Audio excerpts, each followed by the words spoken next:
She's April. And she's Molly. And we are the Book Besties. She calls me Daddy. It's finally you and me and you and me and your friend Steve. He's raping the women. Oh, well, he's raping the women. I don't think I cared. I'm not planning anything the rest of this year. I ain't doing shit. And neither ending will be a happy one. Back to normal. Sleepy potato edition. No, I'm pretty tired too. I've been running the kids a lot, and there's been a lot going on because of Piper's health stuff. And yeah. I didn't have the time to look up something silly today. Well, I had so many people in the library today because it is spring break here. And there were 63 people that came to Storytime today. I don't do Storytime anymore, but tiny there humans. So many tiny humans in the library. That's a lot of tiny humans. Very loud. Yeah. That's a lot of tiny humans. Yeah. So actually over dinner, like I started crashing out. My boys are being really loud, and I was like, I need you guys. It's really, day one of spring break, y'all. You need to chill. I'm really sensory overload right now. Like I need you to calm down.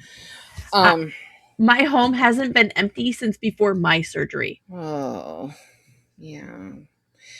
I have an issue. With me? No, with myself. Oh boy. I am having a problem with how many books I've bought. So I went through this phase where I wasn't buying books at all, right? Like when we first moved to Virginia, I was only using the library. I used Hoopla, Libby, and the physical books at the library, and I didn't use anything else. When we started the pod, I started buying books again because it was really hard to keep up.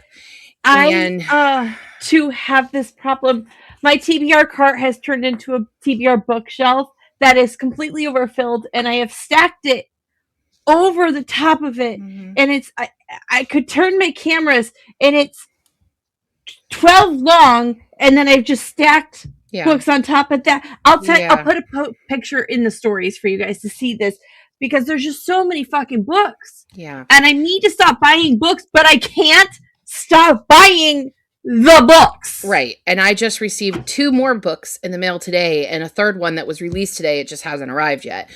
And I joined Book of the Month. I did cancel Book of the Month. This is my 4th book I got from them, and I canceled it. I joined L'Oreal instead. And oh God.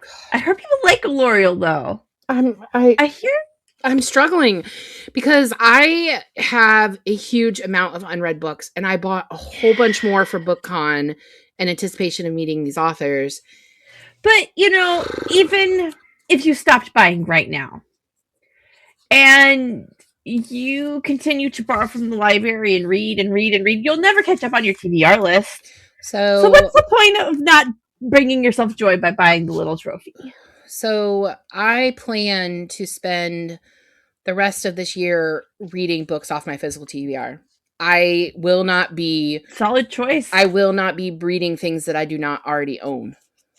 Well, I can't really say that because Katie and I are going to do Smut Girl Summer, and so there'll be some books that I won't own, but I'd like to read my physical TBR. So speaking of post-pod stuff, you know how I've been working on my serial killer book? Yes. And how I've been very detailed. A couple nights ago, I was just about to fall asleep, and I figured out the twist. I thought you were going to tell me you scrapped it all and started another book. No, I figured out the twist, and the twist is so good that it drives the whole book. I figured out the book. I have a beginning, a middle, and ending book. I have a whole goddamn book. I have a whole damn book, April.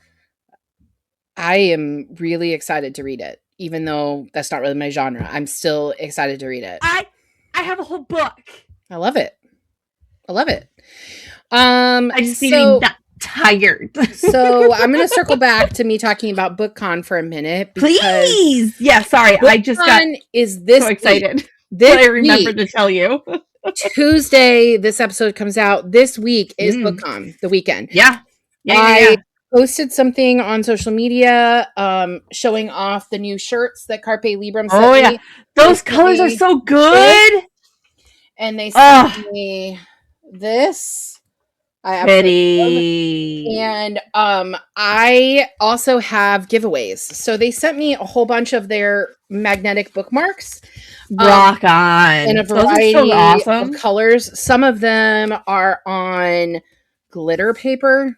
And so they sent me the bookmarks, and they sent me papers, quarter sheets that have the discount code that we have all for the rest of this season, which is New Things 2026 for $5 off an order of $25 or more.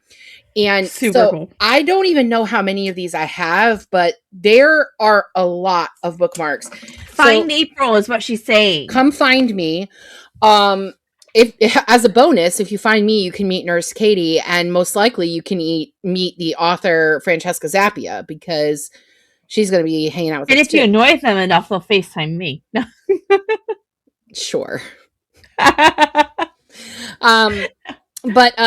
no, I love that Carpe Librum did this. This sponsor has gone above and beyond. Yeah, they've been a great sponsor for us. I want to plug the discount code one more time for this episode, which is New Things 2026. And that's our discount code for the rest of the season, guys. Yeah. And it's $5 off of $25 you spend, and it's stackable. Right. And we only have 4 episodes after this one left. Can you guys believe it? That's crazy. I mean, we're not going to fall off the face of the earth, but like, right. Yeah.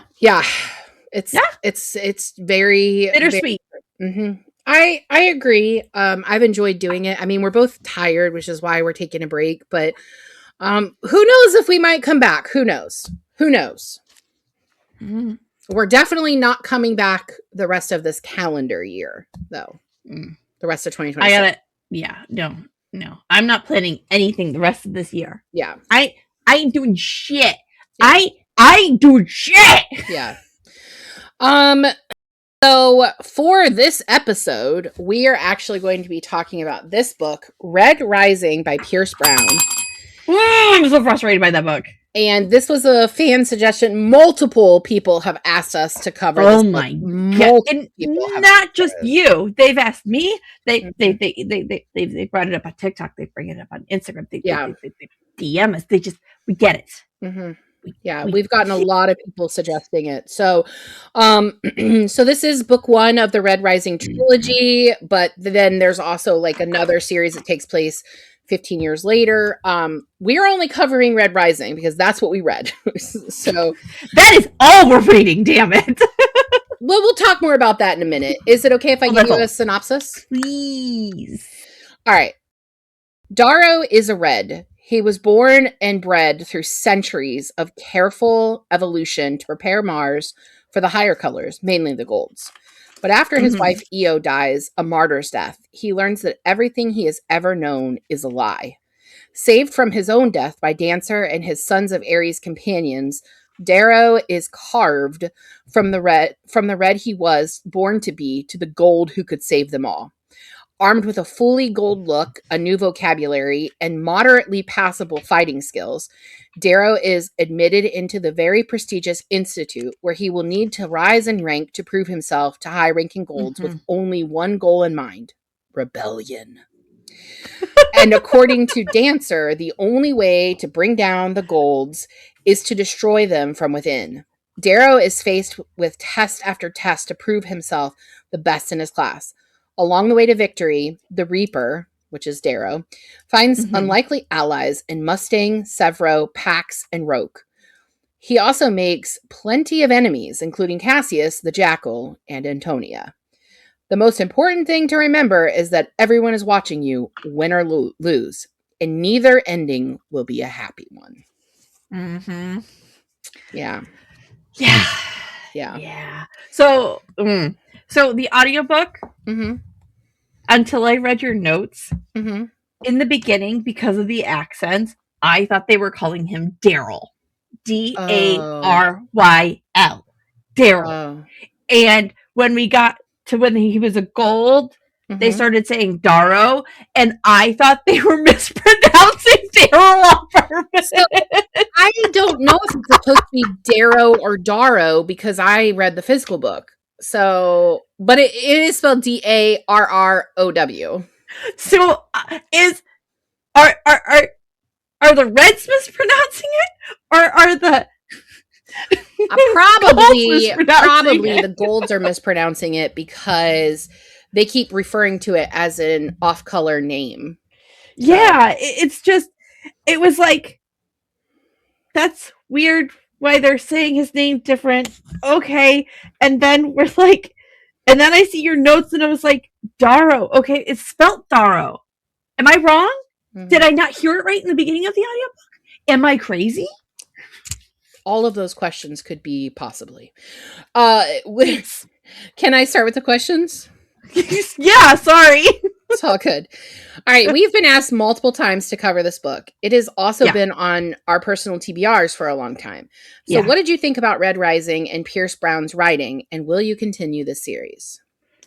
The way people talk about Pierce Brown's writing on the interwebs is like, this man is Suzanne Collins. This man is Deborah Harkness for me. You know what I mean? It's To Kill a Mockingbird for some people. Like, it is not what I expected. He has like a cult following like Sanderson and Matt Denneman, but he has like a cult following like that. Yes. And people are very dedicated to his writing. And I just don't see it. I think his writing is really good. Like, I think it's really good. But this book, even though it's not really that long, I mean, it's only 380 long. pages. It was a 15-hour audiobook. But see, that's pretty normal. That's pretty normal compared to some other books we read. But it still felt like, when I told Tom that it was so repetitive, he goes, so it's Beowulf? And I was like, yes. Because that's my biggest complaint with Beowulf. It was the same fucking story repeated over and over and over again. I did not need that. And I know our friend Katie, Nurse Katie, has read the trilogy. And she also said, like, there was only so much I could take of the same, like, sorrows. And it really is true. Matt read all three. And he says that the only thing he could say about it, like that, because Matt's not great at talking about books, he goes, it just feels like something I've read before. Yeah, but I don't think that's always bad. I don't think that's always bad. But it's like, I attuned it the way he said it to when you meet a new person and they feel familiar to you, and it's like you're finding a friend all over again. Yeah. I mean, I tuned it to that, so I'm not saying it's bad. I'm just saying the way he made it sound, bad. But I'm not saying it's bad. Do you think you'll read the rest of the trilogy or the rest of the series? No. So I think I might finish the trilogy, but it's the way it ended didn't make me want to like rush to do that. You know? No, I mean, I honestly, is I gonna leave my TBR? No, but am I gonna force myself to read it and make time for it? Right.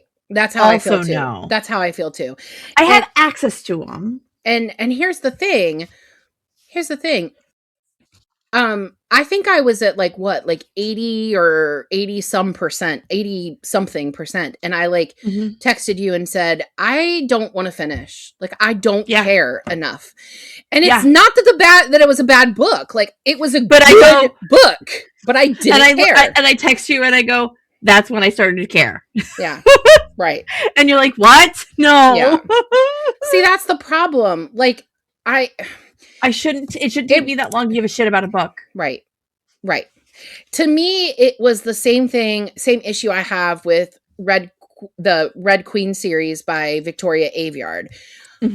That she knows how to write a killer beginning and a killer ending. And it's the middle that I'm like, what the fuck am I slugging through? It's pudding. It's pudding. And you're like, why is this pudding? Why are we? Yeah. Why are we in the trenches? Yeah. But I mean, with that said, I'll say what I rated it at the end. I didn't rate it poorly. I thought the writing was really good. And overall, I thought the story was good. For some of our, like, for a book besties rating, I didn't go low. I'm frustrated. Yeah. Yeah. I get it. All right, so this book has a familiar dystopian feel to it, but it's set in space. Did you find the story to be original or for what it was, or is it basically the Hunger Games in space? It's Hunger Games, Harry Potter, and then you gave me a new one to add to it, Captain America. Yeah. It's like it's just all these familiar storylines and trope lines, and it's just twiddled all together and makes one long story, and it's just a lot of things. Yeah, it's just a lot of things. And that's the thing for me. Like, I think it's too many slices. That's what I think. It's too many slices. It's too many slices. The fact that the review pull quotes on the back include reminiscent of the Hunger Games and Game of Thrones, like, I don't know that that's necessarily a good thing. Like, do you want to be reminiscent of something? No, because like, I want to be original. I want to be new. I don't want to be like, oh, this is the new Twilight. No, thank you. Yeah. I let Twilight be Twilight. Let me be something else. Like, yeah. But I will say, again, it's not that I didn't like the book. I just didn't. I don't think I cared. And here's the thing. I don't think I cared. That is the header for the review. Yeah. I don't think I cared enough about this book. Yeah. That's exactly what it was. And I'm not a fan of saying that there are girl books and boy books. Like, books are books. Anyone can enjoy books. But this is a boy book. This is a boy book. This is a book that reminds me of something that fucker we had on in our second season would have brought on. Here's the problem with this book. I lost my train of thought. Moving on. Okay. All right. Red Rising starts with a spark, the death of Io, Darrow's wife, at the hands of the arch-governor Nero. Her death leads to Darrow performing his first ever act of rebellion by burying her. After finishing the book, is Darrow a hero, or is he the product of his circumstances being used by others? He's a product of his circumstances, for sure. And I remember what I was going to say. Okay. I know why I didn't like this book. I never cared enough about Darrow in his journey. Yeah, I didn't care enough. I don't care enough about him and his journey, his struggle. It's not Katniss standing up screaming, "I volunteer as tribute." But is that because Katniss is a girl? No. Where Darrow is a man. Like, I don't even mean he's a boy. Like, he's an adult man. He's 16. Oh, fuck, I forgot. But he's married, so 16. I got confused. They're like teenagers married. One already pisses me off. Marrying young already... They're dying young. His uncle tells him, if you're old enough to screw, you're old enough to drill, when he was 13. Yep. Ugh. Yep. It's just... That setup right there was it instantly gave me the ick, and I could not rinse that ick off, and that made me not connect with Darrow in any way, shape, or form. And there's just a lot of sexual assault that happens in this book, a lot. And it doesn't all happen on page. It's more talked about on page, but it was just enough. And it's like, very nonchalant. Yeah. Like, he's raping the women. Oh, well, he's raping the women. And there are sex workers in this book, but not by choice. Like, they are literally it's just their birth color. Bred to be sex slaves. Like, it's just gross. And I just pictured them being like variations of Barbie pink, you know what I mean? And very bubblegummy. Yeah. And it just... And the thing is that with all of that said, I mean, it's not a bad story. It's just, I don't know. I didn't care enough. We're not the target audience. I agree. And I don't know that I would think he was a hero. I think he definitely is a victim of circumstances. He's a victim of circumstances. But here's the thing. So is Katniss. But he did rise to the occasion. Right. And so is Katniss. Katniss is used by the Capitol, and she's used by the rebellion. That's what Darrow is being done. But Katniss eventually picks her own path. Which I think he's going to. I just think we're not there yet. Because he's being used by the Golds and by the Reds. So... Yeah. And I mean, yeah. And it's just...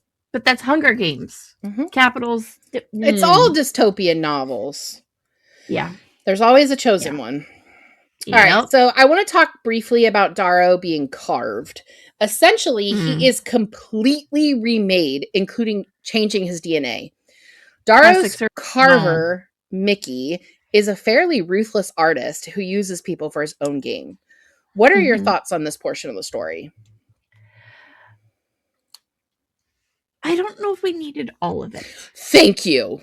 It is way too fucking long. And Mickey, him like petting him after he was healing. Mickey, like Mickey turning him into like some sort of pet. Yeah, and gross.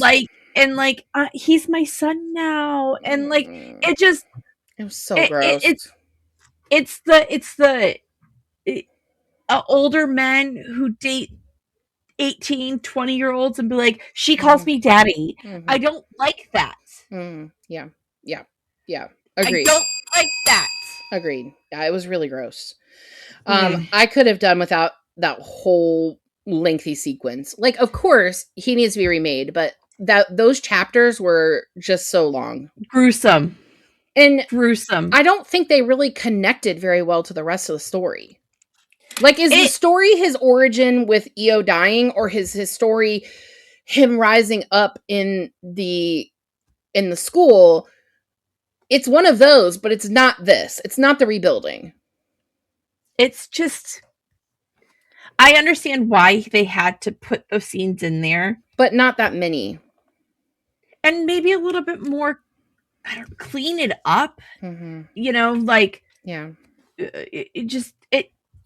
It sounds horrible, but like, give it a TV wash, kind of like take out some of the intenseness and pretend you're going to put it on primetime, man. Yeah. New things 2026. Use the code $5 off an order, $25 or more. $5 or more. I'm wearing my Read, Think, Act, Repeat shirt today. The website is beawesomereadbooks.com. The company is Carpe Librum. They have a physical store that's opening up in Louisiana in April. And they're doing festivals. Yep. And their shirts are size inclusive. They do not shrink. They do not fade. I've had this shirt for almost a year now. And they have hoodies. Love it. Which I didn't realize. I mean, I realized that there was like other apparel, but like they have a whole subsection of hoodies. And right now they have a bunch of stuff on sale. If you go over to their website, they always have something on sale. Yeah, they do. So check them out. New Things 2026. All right. So when Darrow is accepted into the Institute, he meets two fellow students, Cassius and Severo. These two characters continue to be pivotal to the story. And according to spoilers that I got from Google AI, they continue to be important through the whole series. So let's talk about Cassius first. What do you think about Cassius? It's very Shakespearean. You killed my brother. Prepare to have a lifelong family blood. It's just, he's a well-to-do prince. You know, Cassius is a well-to-do prince in a well-to-do school, and he's there to protect his brother. But there's so much, like, you bring up Shakespeare. There's so much like language that's used that's like reminiscent of that, like saying something like, "You wound me, sir," or "How dare you unhand me?" Like, he's way too the mention of Caesar, the mention of Caesar a lot. Yeah, I mean, all the references to the gods in general. Yeah, like I don't know, Cassius. I just kept picturing him. Have you seen the Shrek movies? Yes. You know the prince in Shrek who's knight. That's okay. Like hair flip. That's all I kept picturing. Okay, that's the prince in the Disney movie where they go from cartoon to reality, and she starts singing in Central Park, Enchanted, and that's the prince. Aurora, I'm here to save you. That's always just what I think of when I think of Cassius. Yeah. That's definitely what he's like. Yeah. Mummy. Right. Yes. Right. Yes. Right. Yes. Do you know who my father is? Okay. All right, Malfoy. Like, calm down. Right. Right. My father will hear about this. So let's talk about Severo, because he's a different... He's sweet. I like him, but he's crazy. That motherfucker is crazy. But that's also what makes him kind of sweet. So I know he doesn't look like this because all the golds have golden hair, but I kept picturing Steve, the pommel horse guy from USA Men's Gymnastics. Okay, yeah, but like stockier and shorter. Like he dirties his hair on purpose, so it's kind of a golden brown almost. That's how I kept picturing him. I just kept picturing Steve, and then I kept getting it's finally you and me and you and me and your friend Steve. Friend Steve. Yeah. I was like, yeah. I kept getting that in my head. Like Cassius and Darrow and Steve, but Severo. But what was interesting is he never used his dad's placement to his advantage. He didn't even tell anybody, man. I know. His dad is just like, actually... You figured it out? Right. His dad's actually the proctor who's supposed to be like helping them, who isn't, which... Yeah. Yikes. Which of their stories surprised you the most? Out of the three of them? Out of Severo and Cassius. Probably Severo. I would agree. I feel his storyline was more unique. Cassius is just the spoiled boy prince. You get that in a lot of books. He's an archetype for sure. Severo is kind of an original character. Right. Like him and his little wolf pack and just, you know, he really carved his own path as a character. And Cassius is more of family bloodline is all that matters. And you hurt my sibling, and that's all that, like... Yeah. In the end of the book, when we get back to him after all the shit goes down, and he's just like, I fucking hate you, here's the castle. Like, that's pretty much it. Yeah. Like, he doesn't even give a shit. Right. He doesn't fucking care. Right. All right, so speaking of his brother, the first challenge of the Institute is called the Passage. And this is where the herd is basically thinned from students being forced to kill each other to move on to the actual game. Because they only take 100 kids per house. That's it. Yeah. Yeah. And as it turns out, that Darrow is forced to kill Cassius's brother, Julian. And Severo... Who we love. Right. Severo is forced to kill Priam. And that guy is supposed to be like the big bad beast of their class. Yeah. So what did you think of the killings, and what do you think that they say about the Institute? They really were trying to thin the pack. It is a thinning of the pack situation. They probably didn't think Darrow was going to do well, because they put Darrow in with what's his face because one of them was going to kill the other. Yeah. Either Darrow was going to rise to the occasion, or he's gonna let the other one kick his ass. Oh no, I have different feelings about why Darrow was picked, but go ahead. Well, they needed a scapegoat. Yes, they needed a scapegoat for him, because Darrow was never supposed to win, because the Jackal was supposed to win. Yep. Julian should have never even been there. We learned that from Cassius. No. Julian shouldn't have qualified. The arch governor basically makes sure that he's there so that he dies. Yeah. And Darrow being the one to kill him has to be because they could already see that friendship being forged between Cassius and Darrow. And they didn't want that. They didn't want somebody protecting him. Right. Especially someone as strong and has as much potential as Darrow. They are gonna... they've got to bring him down. Yeah, they got to knock him down a peg. And what's the best way to do it? Make you kill your friend. Right. And what I thought was weird was actually Severo killing Priam.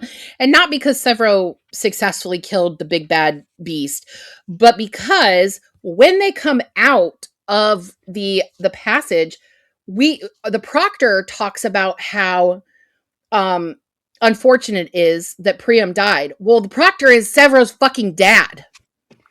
Right. So basically, he knew his son was going to go in and die. But he had to be impartial, which is insane. But still. It's their world. And he really wasn't impartial, because he does ask Darrow later, like, I need you to leave my son alone because he thinks he can rise because of you. And he can't. Right. Like, you need to leave. Like, and he's like, he'll follow you into the pits of hell. He's going to do whatever you say. And I mean, honestly... Darrow did pull that kind of loyalty out of them. Yeah. He really, truly did. Yeah. But it wouldn't have happened if he didn't get his ass kicked to begin with in the first place. Yeah. I see the discussion that we're having is why I rated this book so high, even though I don't think I cared. There's a lot to talk about, which is the thing. Like, even though I felt like it was too long, even though I don't feel like I cared, there was so much that happened that was like a good story.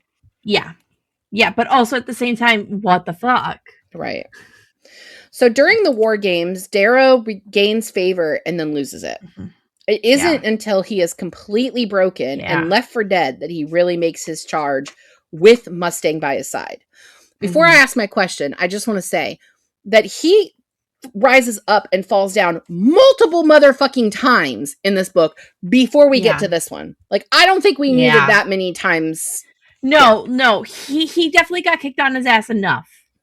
Yeah. You didn't have to beat him up that bad. But what did you think of the relationship between Darrow and Mustang? I mean, rule number 1, you trust no one, right? And, like, that's rule number 1 of the apocalypse. Don't trust anybody. And he's putting his trust, and he had every right to put his trust in her. She saved him. Yeah. She kept him alive. She like, I get it. And I like their little cat and mouse was cute, but it was unnecessary. He's literally still in his mourning period of his wife. And teenage wife. Yeah. But he does say that she's been dead longer than they were even married, which is crazy. What is that? It's crazy. I liked their relationship. I think it ended up being necessary for the twist at the end. For the plot line? Do it for the plot. I don't know that it was necessary for the plot, but it was necessary for the twist. Yeah.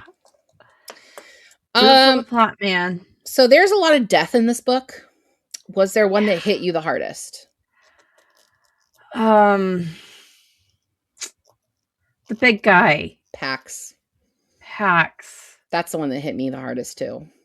Pax was a gold that didn't want to be a gold. He wanted to be a slate or a black or whatever they were. He obsidian.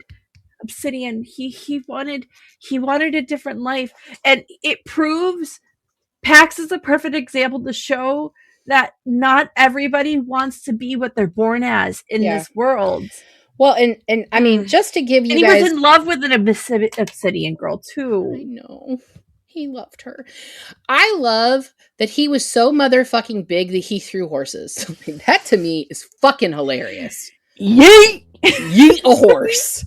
Like, I was like, what the fuck? But you know who it made me think of? It makes me think of, in the X-Men movies, the guy with the big, oh my god. I've never seen the X-Men movies, so... Oh my god, your husband's gonna be yelling at me. Juggernaut, bitch! Yes! The Juggernaut in the X-Men movies. I thought of... I'll put that in the Andre the Giant's character from The Princess Bride, specifically. Like, he wasn't really the smartest, but he was loyal as fuck. And that was Cotton Pax. Candy. Yeah. That was Pax. His death, I cried. It really, and I actually texted you. Fucked up. It was so fucked up. So fucked up. The game was over. Matt finished these a long time ago, and he was working on my greenhouse. He built me a greenhouse, guys. Which is awesome. He built me a greenhouse. What's that sweet of him? Very sweet of him. And he's outside, and he's on the ladder, and I just come out the door, and I pull my earbud out, and I go, "They killed Pax!" He's like, he goes, "Ain't that some shit?" And I just slipped in the bird and went back inside. Thanks, Biggs. Thanks for the emotional support, Matthew. Yeah. It really broke me. At that point, we just know we know the character so well that, like, it's really hard to see him go. And I also really struggled, and I cannot think of her name, but Rogue's girlfriend. Yes. Yes. Willow maybe was her name. Willow or something like that. It started with a W. I can't remember what her name was, but Windsor something. But having Whisper. Her, I don't think it was that. Having her killed so in such a manner where they just like slit her throat when she didn't do anything wrong. That was pretty awful too. And I also got teary at the end of the book when we learned that Rogue is still alive. Because oh my God, I was so happy Rogue was still alive. But that broken body of his, it just broke me. He's so strong. Yeah.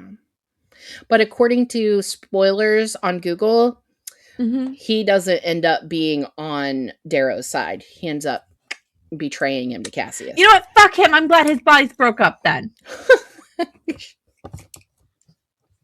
Fuck him. I take my sorrows back. Okay. Whatever. Fuck you. You don't deserve my sorrows. Redacted. All right. There is one last plot twist in this book that comes within the last few pages. Oh my God. We learn that Mustang is the twin sister of the Jackal. And Darrow has just sent her off to capture the Jackal. Last 30 minutes of the book to secure the win for him.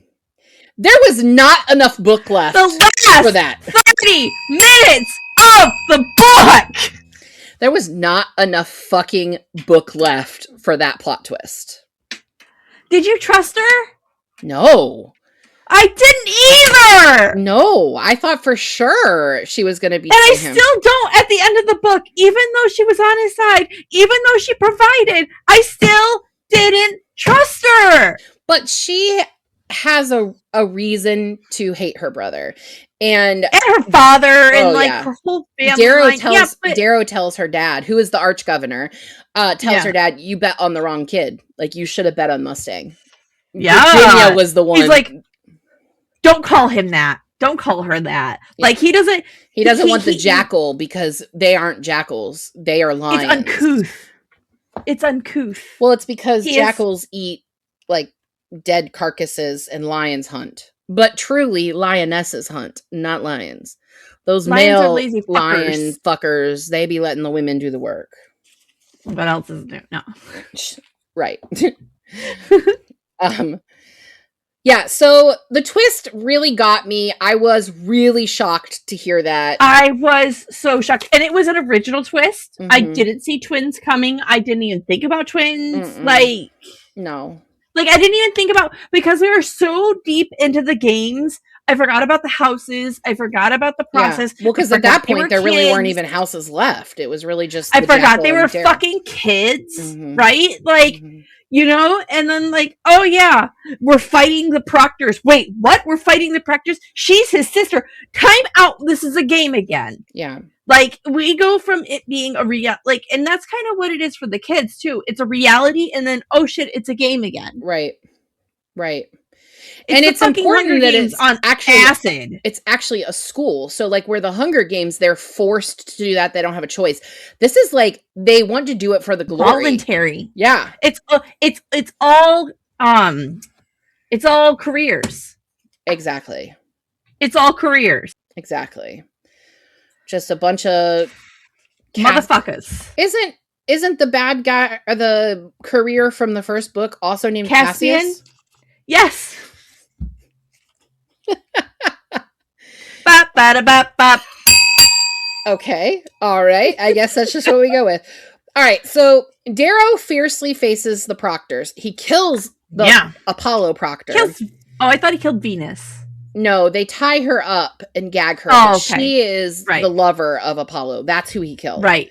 He learns that they've been helping the Jackal. All of them. It's unprecedented, but his brutality ends him the favor of many high-ranking golds. What do you think about his choice to join the Arch-Governor's team? I feel like if he would have said no, he would have been killed. I don't really think he had a choice. I mean, I feel like it's going into what Dancer said, you have to destroy him from within, but how do you do that? How do you join the team of the man who killed your wife, who tried to have you killed multiple times, I don't know, man. He's now falling for the daughter. Like, it's just, it's messy. I don't know. I wouldn't do it. I wouldn't do it. Yeah. But here's the bigger question. Mm-hmm. If he stays with Mustang and like they marry, does he tell her this is the second marriage? Well, I mean, at what point do we find out at what point does she find out he's a red? Like, because she's got to eventually. Severo kind of already knows there's something going on because he ends up saying bloody something or other, which is bloody damn, which is a red saying expression. And yeah. Severo deletes that from the recordings. He's like, don't worry, nobody saw that. But that's how he also figures out how Darrow figures out that other guy, the evil one who kept raping everybody, was also a red. Ugh. God. So gross. So horrific. Yeah. So horrific. You want to talk about next week? Actually, before we do that, questions. I have one last question. Goodreads rating. Am I missing anything? My Goodreads, I'm pretty sure I give it a 3.5. Okay, I gave it a 4. I'm pretty sure I gave it a 3.5. Let me look. But yeah, or a 3.5. That's the same thing as 3.5. Oh my God, I'm an idiot. It's okay. I'm the biggest dum-dum in the dum-dum world. I gave it a 3.5. Yes. Okay, I gave it a 4, and here's why. There's so much of this book that I feel isn't necessary, and I don't care about. But I don't care about it. I didn't really want to stop reading. I mean, I had that one moment that I was like, "Oh, I don't want to read this anymore," and then it got good again. DNFing at 80%. Yeah, but then it got good again. That's the problem. I know. Yeah. All right. So next week. Next week, we are reading this book, Cinnamon Bun by Ravensdagger. And my husband is hosting. It's a book. I'm glad he's hosting. Yeah. I'll save it for next week. That's a great choice. Me too. Ditto. Yeah. Ditto. We'll talk to you guys next week. Yeah. If you're going to BookCon, awesome. Read books. If you're going to BookCon, come see me. I will give you a free bookmark and a discount code to buy some Carpe Librum. Their store opens this week as well, so congratulations to them. Yes. The website is beawesomereadbooks.com. And it's Carpe Librum, $5 off of a $25 order or more using the discount code NEWTHINGS2026. And we'll see you next time. Bye. Bye. Thank you for joining us on Book Besties. Don't forget to like and subscribe. The views discussed here are those of April and Molly, not those of anyone else. Today's book was Red Rising by Pierce Brown. We'd like to thank our sponsor, Carpe Librum, the shop that has bookish things for bookish people. And right now, you can save $5 off of your order of $25 or more using the code NEWTHINGS2026. Your Book Besties are Molly Biggs and April Watkins, editing by Thomas Watkins, and music is Sleep Sweetly by Brigida. Don't forget to follow the Book Besties on Facebook, Instagram, TikTok, and YouTube. If you'd like to contact the Book Besties, please email us at bookbestiespod@gmail.com or visit our website, bookbestiespodcast.com. Until next time, besties, get lost in your favorite book.